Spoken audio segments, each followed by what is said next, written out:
Hey, welcome back. So, living here in Pampanga, there's a lot of places within reach that I wanted to see, bucket list.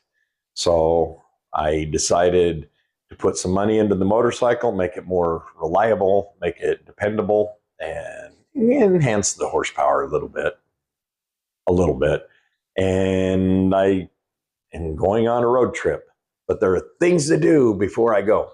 Now, I've shown my air compressor, I've shown the tire repair kit.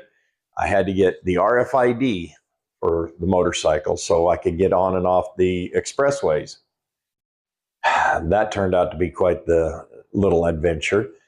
I had on the bill of sale when I bought the motorcycle last February, a year ago, right? Um, and I have not transferred into my name because it's not due for renewal on the registration until this coming February, next month. But when we filled it out, it did not have the serial number of the motorcycle, it did not have the serial number for the engine and the description and things like that. There were things that were left out. My bad. So I had to get that taken care of. That required going to a notary who is also an attorney and paying him to get all this done. You know, if you want something done, you got to go to the right people. Yeah, I did. And the other thing, okay, I've lived here over 2 years. I have never gotten a Philippine driver's license. Now, back in August when I had the accident, when the guy ran into me, if you go back, you'll see that on the car. When I went to the provincial police, you know, they filled out all the accident report and everything. He says, "Sir," he says, "can you show me your Philippine driver's license?" My Utah driver's license. They wanted to see my Philippine driver's license. He said kind of quietly, he says, "You know, sir, you're supposed to have that done within 90 days. Okay, fair warning. So I finally got my Philippine driver's license. Woohoo! You know, I mentioned in the last video that I was trying to get legal. Okay, I'm getting legal. I had to get all this done before I took this trip because, hey, I'm going to be out away from my province, and um, you just want to be better safe than sorry. At least that's me. Silly me. Silly Kano. Okay, so on the bucket list was Baguio. Now, I was in Baguio in June of 2024, but I didn't get to really see much of Baguio. So I thought this time I want to see more. You know, but this time I want to be able to cut up and down through the mountains on the motorcycle. It's a little bit more fun on two wheels. It can sometimes be a little terrifying because not all four-wheelers respect two wheels. Yeah, I had several instances of that between Rosario and Baguio. Once I got to Baguio, the traffic really was more mindful and more respectful. So we got that going for us. Got to see some stuff, and I'll show you all of that. But appreciate you hanging out. This is going to be multi-parts, and Baguio is day one. All right, folks. Hope you enjoy my little trip to Baguio. Catch you later. All right, LTO, Land Transportation Office. Went through an agency, got everything all facilitated. Medical, that was 500 pesos. Everything else, 7,000. So 7,500 pesos. Put the amount in here, but yep, all part of getting legal. But hey, I'll have my license, and then I can go on my trip tomorrow. Can't ride the motorcycle in this. Some people do. But It's raining pretty good now, but it looks like it's passing. and today's the only day. It's Tuesday, the 20th. I'm ready to head out. I got up early so I could get an early start. It wasn't supposed to rain until between 10 and 11 o'clock. Yeah, so much for the plans of mice and men, right? See the separations over there. See it getting up there. Sounds pretty loud inside the house. Well, I guess I don't have to worry about watering my plants this morning. Alright. Hopefully this is going to stop pretty soon. I got places to go, things to do. I got miles of, or excuse me, kilometers of road to hit here. And a water jug out here, because they got to fill that thing.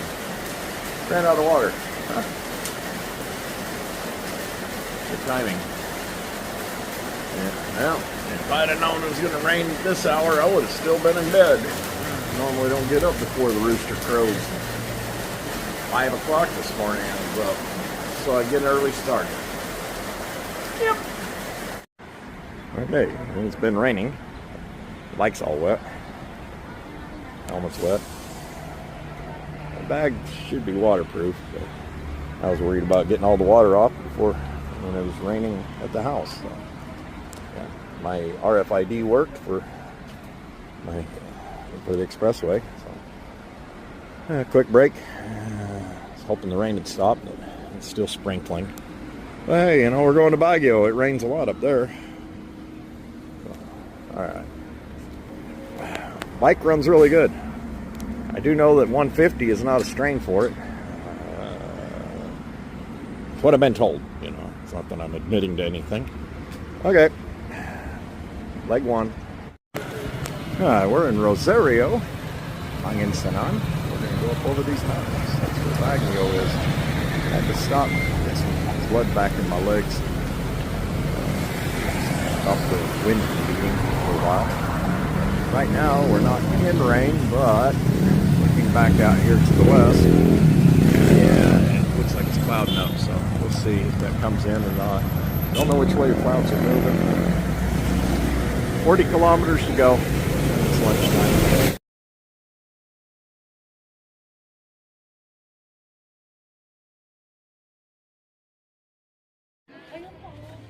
Mines View Park. I have to assume that these are the mines over here. Quite a ways away.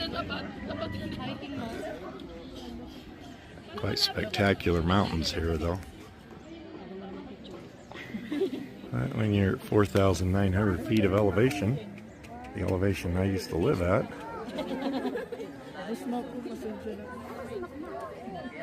it's nice and cool here. I'm not used to breathing thin air. I'm yawning. And plus, I got up at 5 o'clock this morning. Riding all day. It's not easy here in Baguio to ride. And we're a long way up. I don't know if you can tell, but that's a long way down there. Got a whole canyon there.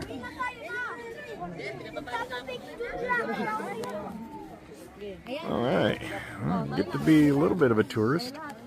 I don't rely on my damn GPS for everything. Got me lost like 4 times just getting in here.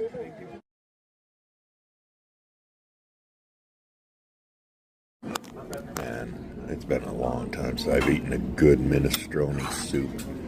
This restaurant here is amazing. Should have vlogged the Greek salad that I had. I got pizza coming. Oh, yeah. Oh, I'm so glad I got a chance to eat here this time. Last time, back in June, I didn't get a chance to partake at the Italian restaurant here. Look at that pizza. All handmade.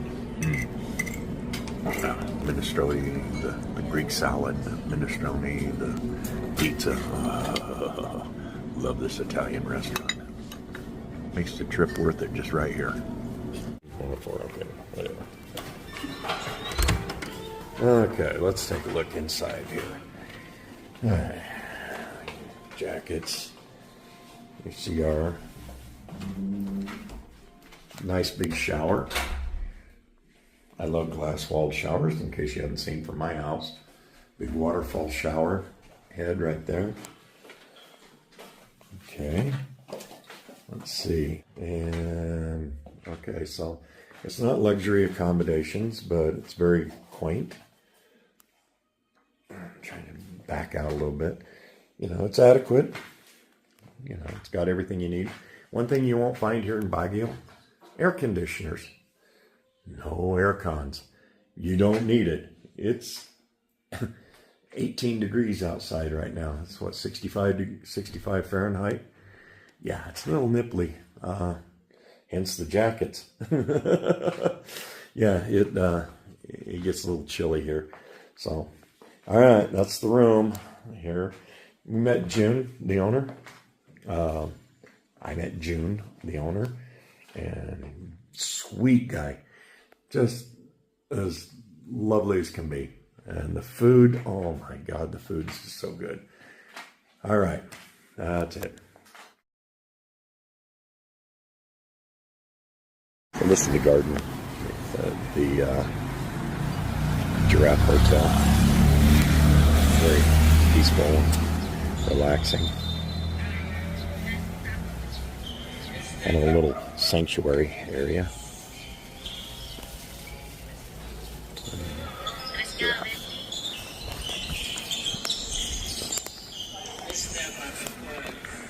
Little fire pit for evening get-togethers.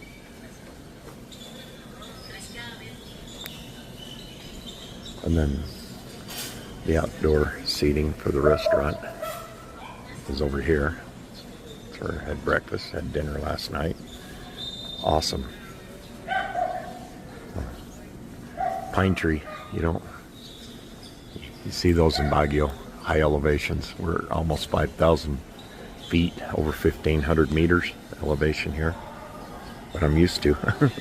I used to live at 4,925 feet was where my house was. So I'm used to the high elevation. It's good to get fresh air and thin air for a change, and dry air. This is the outdoor dining. You can get their faces down there. Nice and open, breezy. And again, here's the indoor dining in the bar. And goodbye, Giraffe Boutique Hotel. And mangiamo. Yes, they were excellent food. Excellent stay. Come back again. I recommend everybody to come here. It's not the cheapest, but it's one of the most comfortable.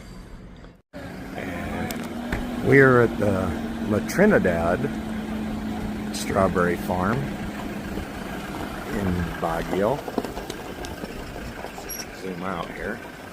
It's more of a market than anything. The fields are back here behind these vendors. So, go back over here. We don't want to get people in here that don't want to be in. And it's all vendors and stuff. And we thought we'd come see if we could find some strawberries. And then head to our next stop. In Alaminos, Panginsanan. Okay, that's it. Let's see what we got. Yeah, romaine lettuce. And more lettuce, strawberries. This place is huge. I think I said there's 700 hectares right here. And all of this over here is beans. All right. So pick your own.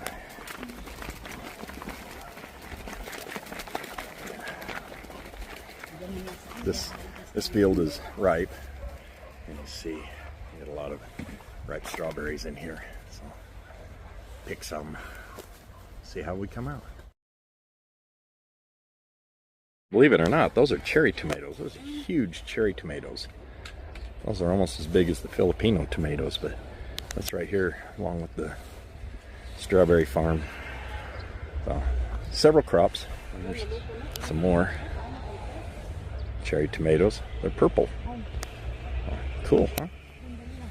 All right. This is the different vendors. I'm not sure which one we took, but these are the different vendors here at Strawberry Fields.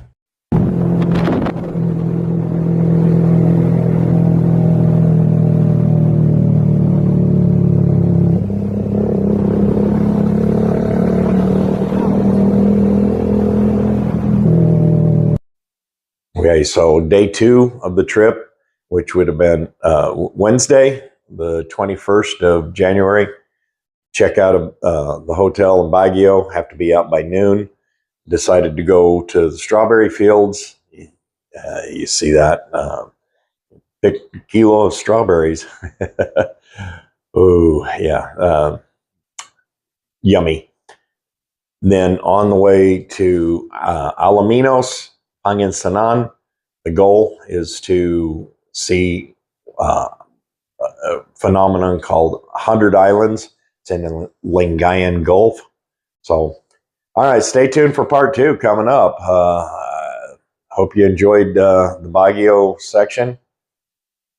We'll catch you all later.